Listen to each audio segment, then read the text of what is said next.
Hello again, everybody. This is Mr. Wes Moore, and welcome again to another session of Macroeconomics.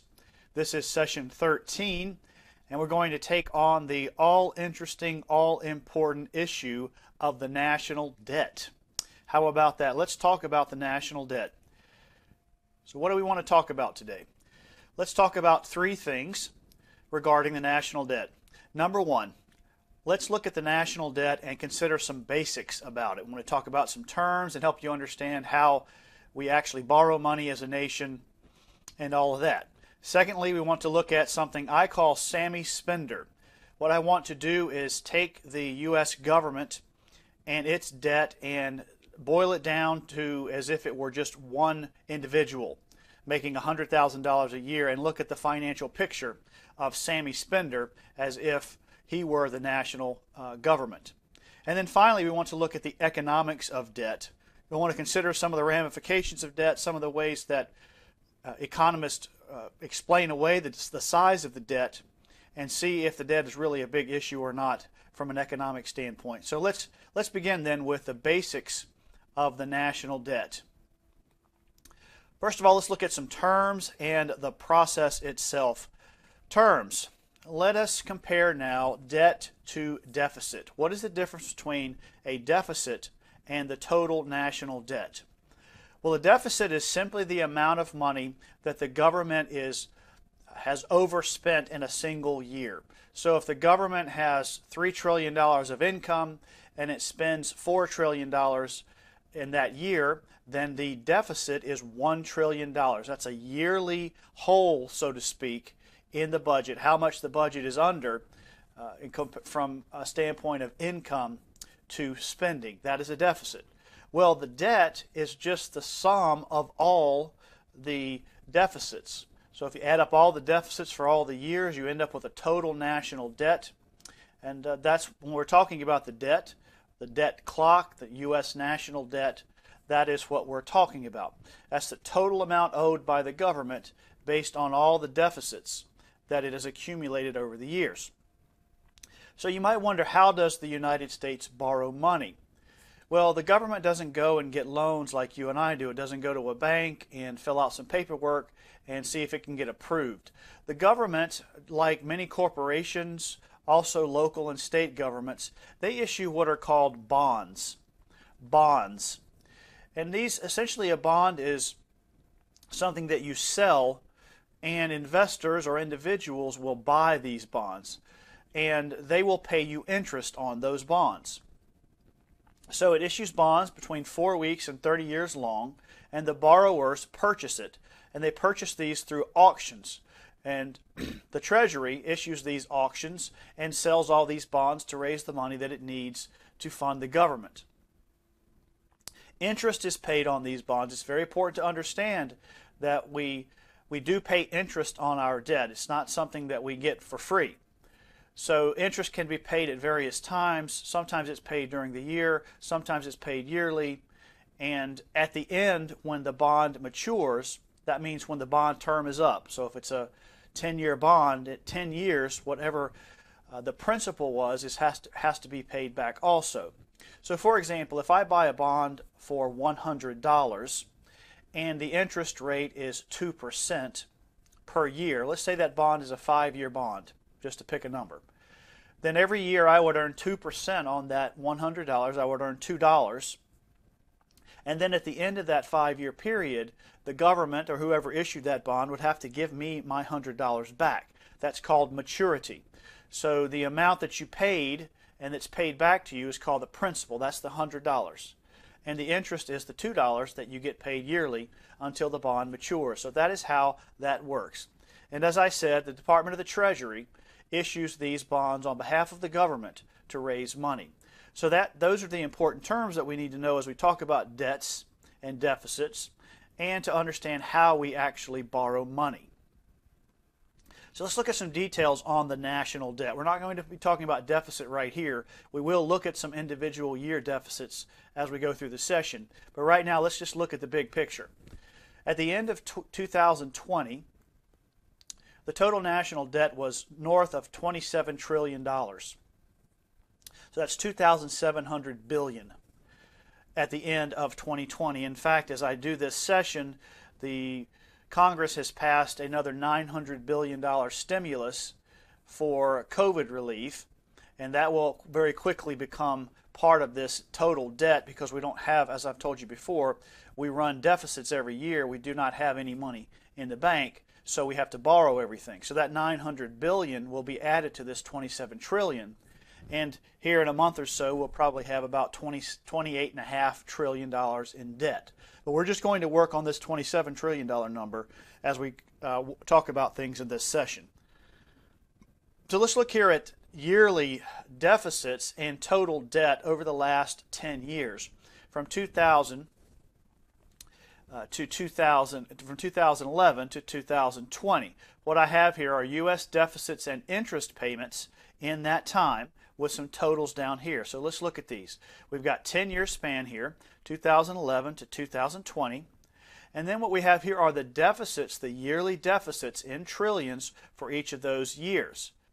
So you can see here in 2011, we had a deficit of $1.3 trillion. That means we spent $1.3 trillion more than the government took in income, which is its taxes. The government really, by and large, the government's only source of income is the tax revenue that it collects. And then as we move down here, we see that we drop down to 0.9 and then 1 and then $0.5 trillion in 2014, 1.2 in 2015, 1.3 in 2017, and so on. And then we get to the whopper here in 2020, 3.7 trillion because of the COVID relief and the stimulus. Now in 2021, we're probably going to have a very significant deficit as well, probably, I would guess, on the order of 2 trillion, because we're continuing to spend money in stimulus. We just spent $900 billion, which is 9/10 of 1 trillion, and the government tax revenues are going to be low because the economy is slow.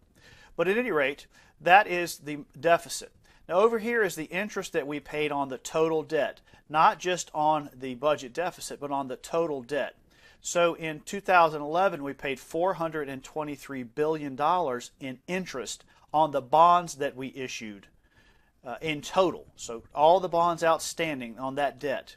And then you see it goes down here a little bit, and then it picks back up over $450 billion in 2015, $541 billion in 2018, $582, and then $547. Interest rates are a little bit lower here, so we paid less total. But $500 billion in most of these years, we're close to $500 billion in interest payments. So if you add up the totals here in the last 10 years, we've added almost $12.5 trillion in total debt. So this number of 27 trillion over here, almost half of it has been taken out in the last 10 years. And the interest on our debt is $5 trillion in that time. $5 trillion that we have spent in interest. And we're actually at the point now where we are borrowing money to pay interest. Isn't that a fascinating thing? Borrowing money to pay interest. So you can see here, 12.3 trillion in the last 10 years of total debt, 5 trillion in interest. So nearly half of our debt has been accumulated because of interest. Very, very concerning situation with our debt. This is a table here of the debt that's held by foreign nations. We're going to talk a little bit more about this, the way that the debt is discussed. And one of the ways it's discussed is to talk about the debt held by foreign nations. So we see here that Japan has the most, $1.3 trillion. China has over $1 trillion. The United Kingdom, we get on down here, and this isn't the full list by any stretch, but the total held by all other nations is $7 trillion of that $27 trillion. So that's a little bit of the detail on the debt, how it's broken down. Now, as I said, there really are different ways that people in the government and in politics and media discuss the debt. They discuss it as if it were two different debts, but it's really one total debt. So I want to break that down for you now and look at what these two debts are and how they really are one. First of all, we have internal debt. This is what I call internal debt. And this is what the Treasury, the Department of the Treasury, the United States government, owes to other parts of the government. So there are departments within the government that also end up collecting money. Tax money goes into their coffers. One of the biggest ones is the Social Security Trust Fund. If you have a job, every paycheck, you are paying into Social Security and Medicare, those types of funds. And that money is going into what's called the Social Security Trust Fund. And this is essentially just a place to keep track of all the money that's been collected for Social Security, and then when the payments are made, the money comes out of that account. So it's really just an account. It's not a bank vault or anything like that. There's no actual cash in it. But what happens is the Social Security Trust Fund has more money now in its account than it has spending. It's running a surplus. So what the Social Security Trust Fund does is it buys Treasury bonds with its extra money. It essentially loans that money to another part of the government, and then the government, of course, spends that money. So this internal debt is the amount of money that the Treasury technically owes groups like the Social Security Trust Fund. And that money is held in sort of just an accounting limbo until it's paid back. This is called internal debt. And as of October 2020, there was about $6 trillion of that $27 trillion that is internal debt. So just to put a fine point on it, there is actually no money in the Social Security Trust Fund. It has all been loaned out. It has all been borrowed. And the only thing that we have to stand for it is just some numbers in an account. So that, again, is why Social Security is in trouble, because there's actually no money in there. We have borrowed it all, loaned it all out. And then there's what we call debt held by the public. That is the remainder of that debt. We have that internal piece of the debt, that $6 trillion, and then we have what we call debt held by the public, which is $21 trillion. And this is the debt that the government has to everyone else. So if you have a 401k and they're buying government bonds, then they owe you a little bit of money. State governments, local governments, banks, foreign investors, foreign banks, foreign governments, everybody buys this debt from the U.S. to earn a little bit of interest, and that total is called the debt held by the public, and it's about $21 trillion, or 78% of that $27 trillion in debt that we spoke of earlier. Altogether, though, these combine to create the total national debt. The reason that I point this out is the government is sometimes very tricky about how it talks about debt. For example, if you go and you look up the budget for 2019, if you Google that, the budget for 2019, you will see interest payments in that budget. But the interest payments in that budget are only the interest payments here, debt held by the public. They are not reporting the interest that they're paying on the internal debt. They're acting as if that is a different kind of debt. We're going to talk about that in a moment also. And so it's not the same. But the fact of the matter is, this is all debt owed to various people, regardless of how you want to term it. So this is the total national debt right here. All right, so now let's do this curious thing. I've always had a difficulty understanding how big the debt was and explaining to people how big the debt is, because the government is so big, the economy is so big, it's just hard to know if $27 trillion is that big a deal, if $500 billion in interest is that big a deal. So what I did was I took the national government and I took all the ratios of income to spending to debt to interest, and I created this fictional man named Sammy Spender. Sammy Spender, we're going to call him Uncle Sam's son, Uncle Sam, the government. And I assumed that he had a $100,000 income, and then I figured out all the different ratios based on that $100,000, how much interest he paid, how much debt he had, to help each of us as individuals understand the sort of the magnitude of the federal deficit and debt, and the problem that it is and that it's going to continue to become as we move forward. So let's look now at Sammy Spender, and let's see what his financials would be. All right. If Sammy Spender was the United States government, he would have $100,000 in income. That's how much he makes, so that's a good income. All right. His total debt would be $900,000. He would almost owe $1 million on a $100,000 salary. Now that is unbelievable. Let's look at some other things. He paid $15,000 in interest this year, but he didn't pay a single penny on the principal. In other words, the actual amount that he borrowed, he didn't touch. He only paid the interest, $15,000. And I think that works out to $1,250 a month. For most of us, that's a house payment. He borrows an average of $34,000 more every year. So not only is he at $900,000, but every year he's borrowing $34,000 more, and he's paying that $15,000 in interest. He has no savings whatsoever. He doesn't have a nickel of money that he can draw from. Anything that he needs beyond his budget, he has to borrow. And then finally, he has loaned his friends over $100,000 last year and $30,000 the first of this year. In fact, he didn't just loan that money, he gave that money away. Now that is equivalent to the stimulus plans that we've seen. The stimulus plans money that we spent was over 100% of our income as a nation last year. And like I said, we just spent $900 billion more.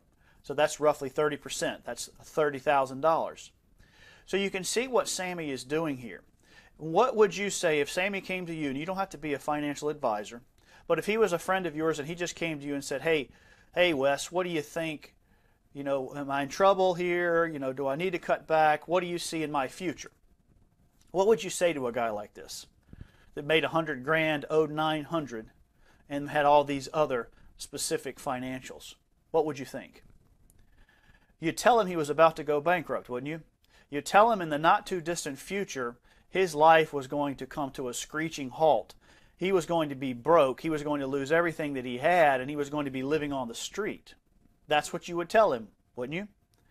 Now, why would we think anything different about our government? Because all of these ratios, all of these numbers are exactly what the federal government's debt is right now. You think that's a problem? Now let's look at the economics of debt.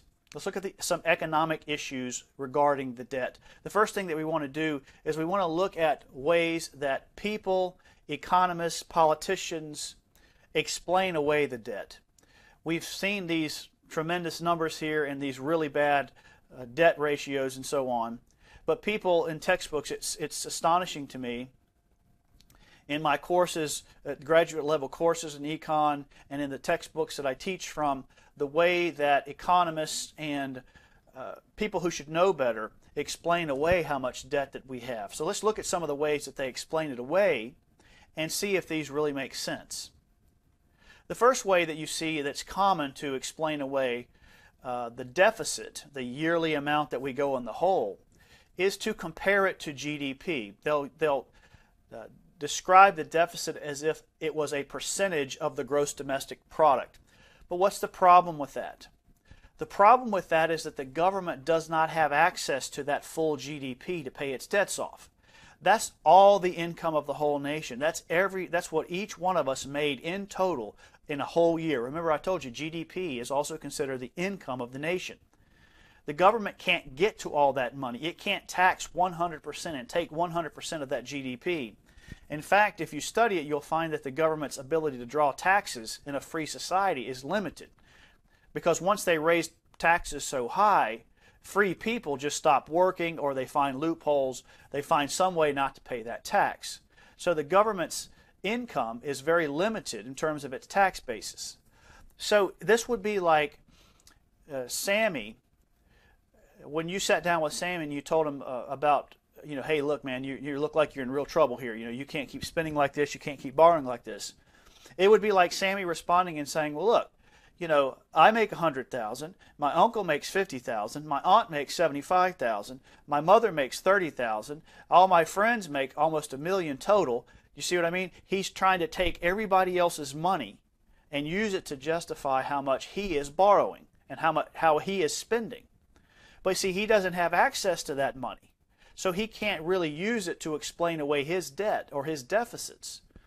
That doesn't make any sense. The only money that he has that he can use to pay his debt, to justify his debt, is his income. And over the last 10 years, the federal government has averaged about $3 trillion in income. $3 trillion. And we're borrowing about $4 trillion a year, as you saw. So that is the way you have to look at this. You don't look at the deficit as a percentage of GDP, because that's everybody else's money. You have to look at the deficit as a percentage of your income. This is a chart here to show you the deficits that we've had for each year, and then how much of a percentage that is of the income of the federal government each year. So if you look here, we've got the year, just like we did before. We've got the budget deficits in trillions, remember that, and then we've got that as a percentage of the $3 trillion income. And you can see here as you go down that it's not 1.5% or 2% as it would be if it were GDP. It's more along the lines of 20 to, in fact, 123% here. We've got a low of 17% in 2014, and we've got 43% here, and we've got 123% in 2020. So you can see that the deficits as a percentage of our income are much higher. And this is the way we need to be looking at this, not looking at it as a percentage of GDP.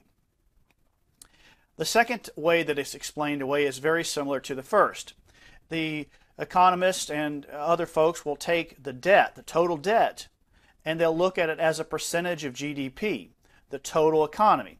So if we've got a $20 trillion economy, for example, and we've got a $10 trillion debt, they'll look at that as a 50% ratio, that the debt is 50% of GDP. But again, that's just as wrong and foolish as doing the deficit that way, because the government doesn't have access to that money to pay off all of its debt. If you look at the actual amount that we have as a percentage of our income, and what do we have? We have a $3 trillion income, and we have a $27 trillion debt. That's 900%. Not 50%, not even 100%. 900%. And that's how you get Sammy with a $100,000 income and a $900,000 debt, because that's the ratio. And then finally, the argument is that, and there are other arguments more than this, I can't cover them all, but there's an argument that part of it is owed to ourselves, that internal debt. It's owed to, so Americans are borrowing from Americans, the federal government is borrowing from the nation, the people, and therefore we owe it to each other, so it's really not that big a deal. But if you owe it to yourselves, you still owe it. And I'm still trying to figure out myself how you borrow from yourself.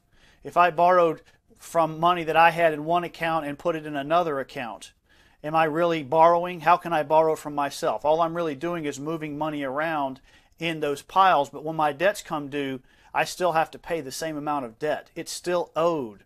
If the government has your Social Security money, if they've loaned it out, and then when you get retired, are you going to want them to pay that back, or are you just going to say, well, hey, it's owed to us, it's owed between us, so don't worry about it? No, they still have that debt, and they still have to pay it. So the big problem then becomes the interest. We're talking about economics here. We're talking about the role of the federal government, its fiscal policy in the macroeconomy. And the big problem here is going to be the interest on that debt. The interest. Now, we've already looked at that for 2010 to 2019, and we've seen that we had about a $3 trillion of average income. Well, in 2020, we paid $547 billion in interest on our debt. That works out to 18%. So in other words, 18% of our income was spent out on interest. But that 2% is an extremely low, historically low number. So as we move forward in time, as inflation rears its head again, as people start to recognize the debt problem that we're in and they start to want more interest to loan us money, interest rates could very easily go up significantly. And this is where we're going to get into our problem. Let me show you here. Let's say that the interest rate goes to 3%. On that $27 trillion, we'll have $810 billion in interest. That's 27% of our income would go to interest. For Sammy, that'd be $27,000 out of his $100,000. If it goes to 5%, it jumps up to $1.4 trillion, which is nearly half of our income. Now, why is that important? That's important because if you take $3 trillion and you subtract $1.4 trillion from it, you end up with $1.6 trillion. And out of that $1.6 trillion, you've got to pay Social Security, you've got to pay Medicare, you've got to pay for national defense, you've got to pay for education, you've got to pay. You still have to live as a nation. So as this percentage of our income increases, then all we can do is borrow more money to keep paying our bills. And how long is that going to last? 7%, you're at almost 2/3, $2 trillion of the $3 trillion at just 7%. And at 9%, you're at 2.4, you're at 81%. That would be like Sammy owing $81,000 in interest in a year and only making $100,000. You say, well, Wes, I don't understand what the big problem is here. Our interest rates aren't going to go up that much. That's a lot of an increase. It is a lot of an increase. But when you look at it historically, it's not. Look at these numbers. In the 70s, we averaged paying 10%. In the 80s, 11%. In the 90s, 7%. And in the 2000s, 4%. So just if we go back to the 2000s, a mere 10 or 11 years ago, then we're somewhere between 810 and 1.4 trillion. So you see the magnitude of the problem. And every time we call for more stimulus money, every time we ask the government to pay something off that we owe, like student loans, and I have student loans, we are adding to this debt level, we're adding to this interest problem, and we're adding to this potential of a great catastrophe for our government. Because here's what we look at. You think about this for a moment. The interest payments on the national debt could eventually make it impossible for the federal government to pay its bills. I'm not making that up. I'm just looking at the numbers. If interest rates go up, if we keep borrowing like we're borrowing, we're going to get to the point where we're borrowing so much that people are going to stop loaning us money. And then we're going to have these massive interest payments that are still due, but we've got all these things that we still need to spend money on. What is going to happen if that occurs? What does this do to the macroeconomy? So my friends, I'm telling you, as students and citizens, you need to be concerned about this, and you need to think differently about the debt levels that we have in this nation. Well, that is the end of this session. Again, I appreciate you joining me. It's really been a great treat. I enjoy talking about these kinds of things. It's very important. Don't let it scare you. Let it inform you, and let it change the way you think and you vote and the way you live. So thank you for joining me again, and I hope you have a great week.